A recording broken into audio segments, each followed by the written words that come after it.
Washington DC America రాజధాని ప్రపంచంలోనే అత్యంత భద్రత కలిగిన ప్రాంతాల్లో ఒకటి. వైట్ హౌస్ ముందు ఒక పక్షి రెక్కలు ఆడిన నిఘా కెమెరాలు మోగేలా ఉండే జోన్ అది. అయితే అలాంటి ప్రాంతంలోనే అకస్మాత్తుగా వినిపించిన బుల్లెట్ల శబ్దం అక్కడి ప్రజలను, భద్రతా వ్యవస్థలను ఒక్కసారిగా కుదిపేసింది. విధి నిర్వహణలో ఉన్న వెస్ట్ వర్జీనియా నేషనల్ గార్డ్ సిబ్బందిపై ఓ యువకుడు .357 స్మిత్ అండ్ వెసన్ రివాల్వర్ తో కాల్పులు జరిపాడు. ఈ దాడిలో ముగ్గురు జవాన్లలో ఇద్దరు తీవ్రంగా గాయపడ్డారు. ఈ ఘటన నేపథ్యంలోనే అధ్యక్షుడు Donald Trump green card holders పై దృష్టి పెట్టి 19 దేశాల నుండి వచ్చిన వారికి జారీ చేసిన గ్రీన్ కార్డ్స్ పై విస్తృత సమీక్ష చేపట్టాలంటూ ఆదేశాలు జారీ చేశారు.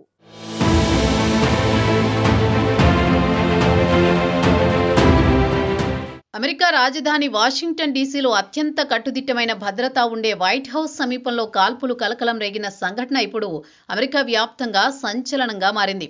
అధ్యక్షుడి అధికారిక నివాసం నుంచి కేవలం కొన్ని వందల మీటర్ల దూరంలో జరిగిన ఈ కాల్పులు అక్కడి ప్రజలను, భద్రతా వ్యవస్థలను ఒక్కసారిగా కుదిపేసింది. .357 సామర్థ్యం ఉన్న స్మిత్ అండ్ వెసన్ రివాల్వర్ను చేతిలో పట్టుకున్న ఓ ఆఫ్ఘన్ మూలాలున్న 23 ఏళ్ల యువకుడు విధి నిర్వహణలో ఉన్న వెస్ట్ వర్జీనియా నేషనల్ గార్డు సిబ్బందిపై లక్ష్యంగా తీసుకుని విచక్షణారహితంగా కాల్పులు జరిపాడు. ఒక్కసారిగా జరిగిన ఈ దాడిలో ముగ్గురు జవాన్లు నేలకూలారు. వారిలో ఇద్దరి పరిస్థితి చాలా తీవ్రంగా మారగా మరో జవాను స్వల్ప గాయాలతో బయటపడ్డాడు. ఈ ఘటనతో అమెరికా అంతటా భద్రతా వ్యవస్థలు హై అలర్ట్కి వెళ్లాయి. వైట్ హౌస్ చుట్టుపక్కల కొన్ని నిమిషాలు యుద్ధ వాతావరణం తలెత్తింది. అరెస్ట్ అయిన ఈ యువకుడు ఆఫ్ఘనిస్తాన్కు చెందినవాడని అధికారికంగా వెల్లడించడంతో అమెరికా రాజకీయ వ్యవస్థలో క్షణాల్లోనే చర్చలు మొదలయ్యాయి.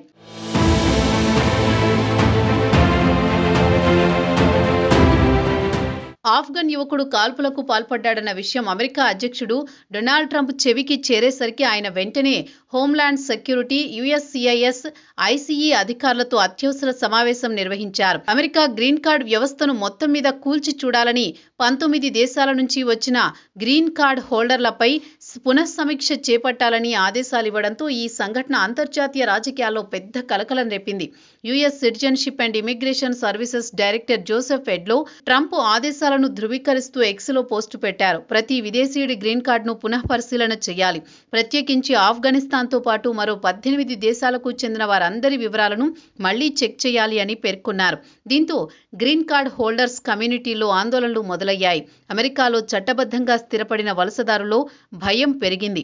ఇప్పటికే గ్రీన్ కార్డులకు సంబంధించిన ఇంటర్వ్యూల సమయంలోనే అరెస్టులు జరుగుతున్న విషయాన్ని అమెరికా మీడియా హైలైట్ చేస్తున్న వేళ ఇలా ట్రంప్ కొత్త సమీక్ష ఆదేశాలు రావడం మరింత ఉద్రిక్తతను రేకెత్తించింది.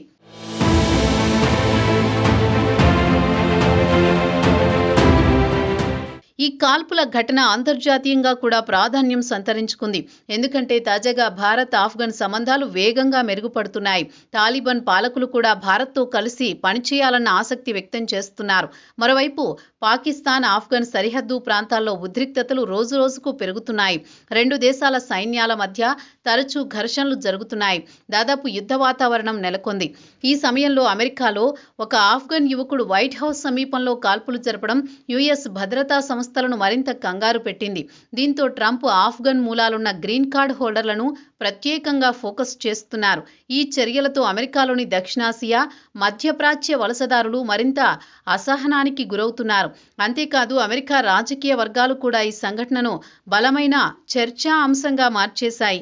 ఇటువంటి సంఘటనలు అంతర్గత భద్రతపై ఎంత పెద్ద ముప్పు తెస్తాయో అంచనా వేస్తూ ట్రంప్ ప్రభుత్వం కొత్త మార్గదర్శకాలు తీసుకురావచ్చనే సంకేతాలు కనిపిస్తున్నాయి.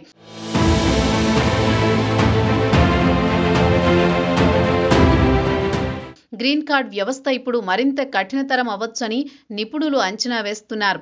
వైట్ హౌస్ వంటి అత్యంత రక్షిత ప్రాంతంలో జరిగిన ఈ కాల్పులు అమెరికా నేషనల్ సెక్యూరిటీ యంత్రాంగం ఏ స్థాయిలో కొత్త ఆంక్షలు, చెక్లు ప్రవేశపెడుతుందో అన్న విషయంలో పెద్ద చర్చ ప్రారంభమైంది. ఫైనల్గా వైట్ హౌస్ సమీపంలోని కాల్పులతో మొదలైన ఈ రాజకీయ తుఫాన్ అమెరికాలోనే కాదు ప్రపంచవ్యాప్తంగా కూడా ప్రభావం చూపేలా మారుతోంది.